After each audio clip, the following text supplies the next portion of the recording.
हम सबका मार्गदर्शन करने, हम सबकी हौसला अफजाई करने के लिए हमारे छत्तीसगढ़ के मुखिया हमारे बीच हैं। माननीय मुख्यमंत्री महोदय जी से हमारा आग्रह कि वे अध्यक्षीय उद्बोधन से हमें अनुग्रहित करें। माननीय मुख्यमंत्री महोदय श्री विष्णुदेव साय जी।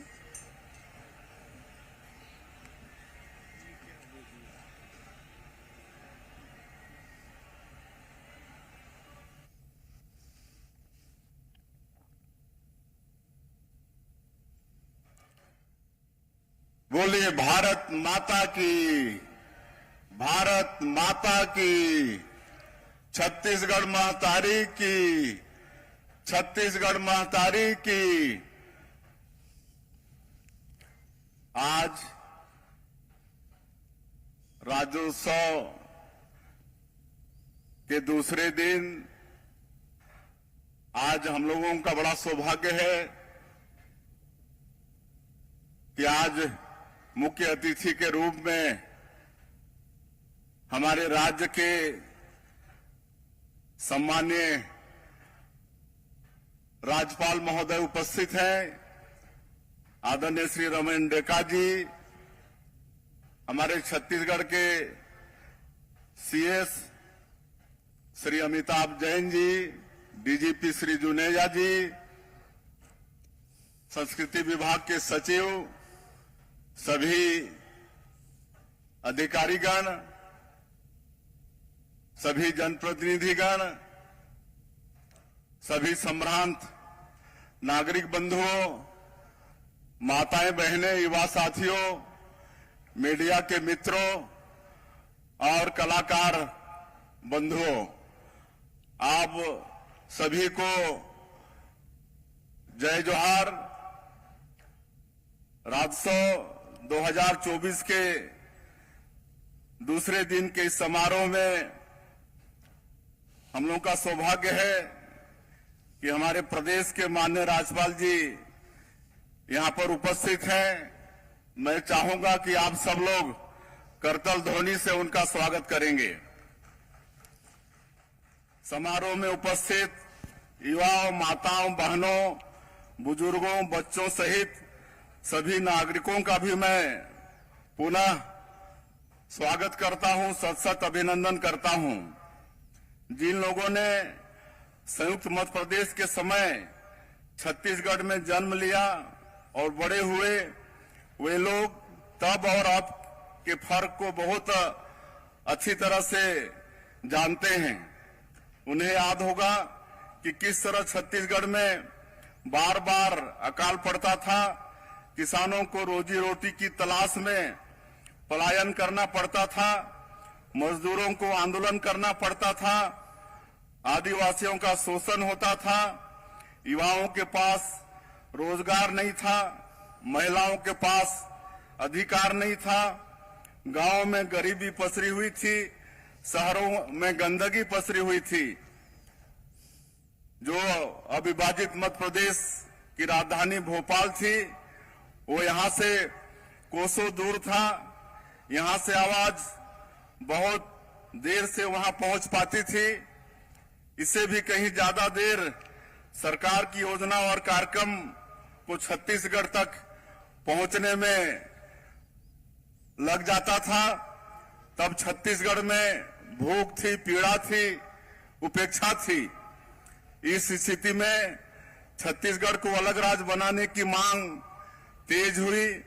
सौभाग्य से जब अटल जी प्रधानमंत्री बने, तब उन्होंने छत्तीसगढ़ के लोगों की पीड़ा को समझा और यहां के लोगों की मांग को पूरा करते हुए अलग छत्तीसगढ़ राज्य का निर्माण किया।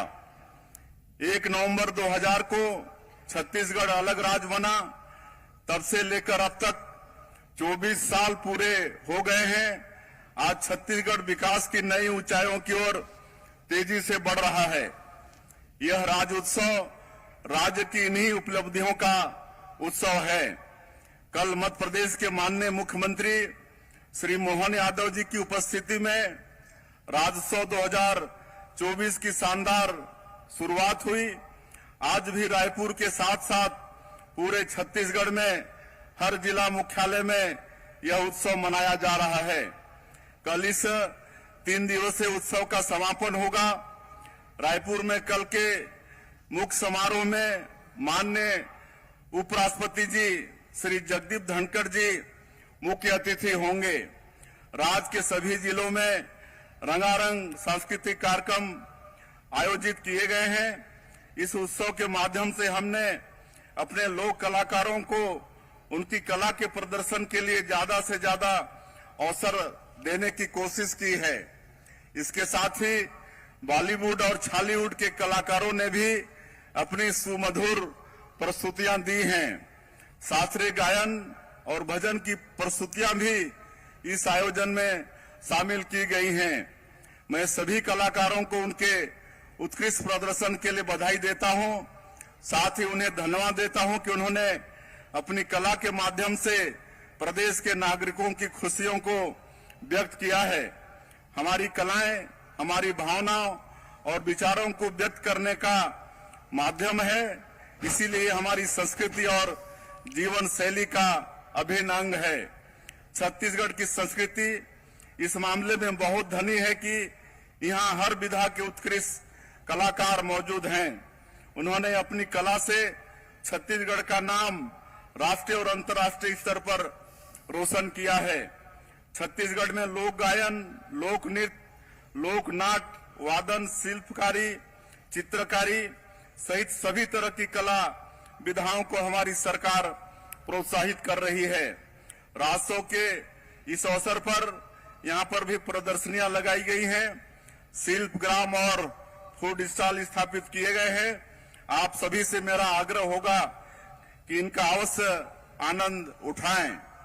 कला के साथ साथ हम अपने तीज त्योहारों, परंपराओं, मड़ाई मेलों, देवी स्थलों को भी संरक्षित कर रहे हैं। उनकी गरिमा के अनुरूप उनका विकास कर रहे हैं। हमारी सरकार का मानना है कि विकास के लिए सबसे बड़ी ताकत संस्कृति से ही मिलती है। संस्कृति हमें बताती है कि विकास की दिशा क्या होनी चाहिए, प्राथमिकता क्या होनी चाहिए, सोच क्या होनी चाहिए, दृष्टिकोण क्या होना चाहिए और लक्ष्य क्या होना चाहिए। प्रत्येक नागरिक का आचार विचार और व्यवहार संस्कृति ही तय करती है और इसी के अनुरूप नीति निर्धारण के लिए सरकार को प्रेरित भी करती है।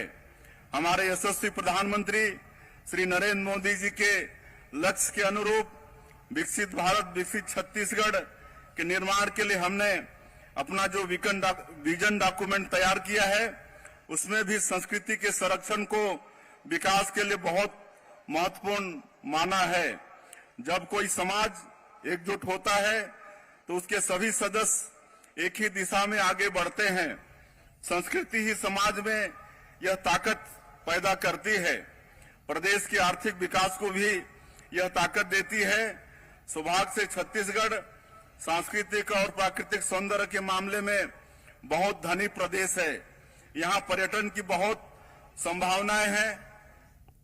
हम प्रदेश में पर्यटन के क्षेत्र में नई सुविधाओं का विकास कर रहे हैं। नए पर्यटन स्थलों से देश और दुनिया को अवगत करा रहे हैं। मैंने कल भी बताया था कि किस तरह भगवान राम से जुड़े प्रदेश के तीर्थों का विकास किया जा रहा है। माता कौशल्या और माता सबरी धाम को संवारा जा रहा है। शक्ति पीठों को आपस में जोड़कर सुविधाओं का विकास किया जा रहा है।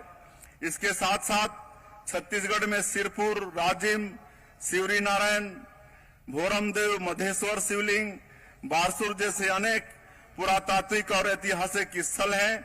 इन सभी स्थलों का भी संरक्षण और विकास किया जा रहा है। बस्तर, राजनांदगांव, रायगढ़, सरगुजा के टेराकोटा शिल्प, घड़वा शिल्प, लौह शिल्प, कांस्य शिल्प, बांस शिल्प, धातु कला, बुनकरी जैसी कलाओं को नया आयाम दिया जा रहा है। हाल ही में हमारी सरकार ने खादी के वस्त्रों की खरीद पर 25% की छूट देने की घोषणा की है, ताकि हमारे बुनकरों के उत्पादों की बिक्री अधिक से अधिक हो सके और उन्हें प्रोत्साहन मिले। राज्य की शिल्प कलाओं को भी राष्ट्रीय और अंतर्राष्ट्रीय स्तर पर प्रमोट किया जा रहा है। इन सब के साथ साथ छत्तीसगढ़ के खान पान की अपनी विशेषता है।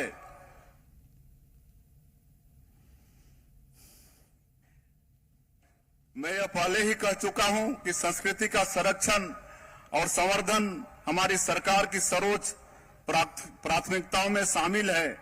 छत्तीसगढ़ राज्य हमने बनाया है, हमने संवारा है और आगे भी इसे हम ही संवारेंगे।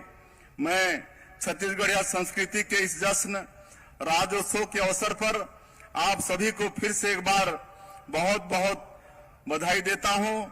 आप लोगों से कल इसी मंच पर फिर भेंट होगी।